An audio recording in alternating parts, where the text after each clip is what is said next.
არა, ნიშნით შეფასება სახელმწიფო აუცილებელიც გია. ბავშვი უნდა მიეჩვიოს პასუხისმგებლობას.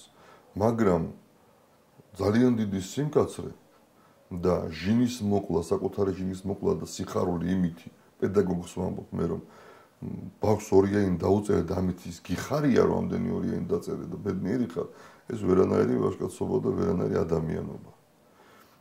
მე მაგალითად ორიანს არ უწევს, ეს იცის ჩემმა ყველა სტუდენტმა, რომ ორიანს არ უწევ, იმიტომ რომ ორიანი არ არის გამოსავალი.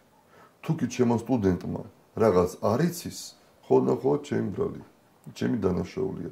ან მე ისე ვერ მივაწოდე, როგორც საჭირო იყო, ან ვერ ახსენი ისე, როგორც უნდა ამეხსნა.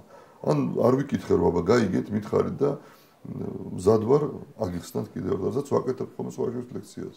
მზადა ვარ ლექცია თავიდან დავიწყო, მიკითხავს, გაიგეთ თუ არ მეზარება, მითხარით, კიდევ მოგიყვებით. ეს შედეგს იღებს ყოველთვის.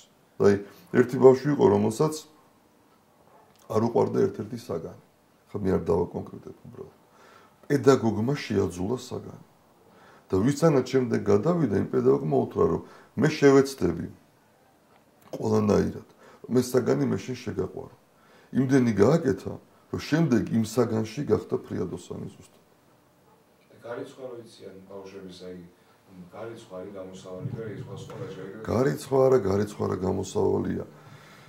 179 სკოლაში ვასწავლიდი ადრე მე. დიღომში არის ეს სკოლა. ხო და რამდენიმე ბავშვი იყო პედაგოგებისგან ათვალისწუნებული.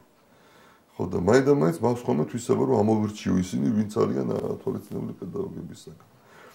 მივიღეთ ის შედეგი რომ ბავშვებმა მე-11 კლასის გამოსაშვებ გამოცდაზე რომლებიც ვერ სწავლობდნენ კარგად, სწორედ იმათ დაწერეს ყველაზე კარგად აღარ მოს მათემატიკაში ქონდათ მაშინ გამოცდა, ალგებრაში თუ გეომეტრიაში.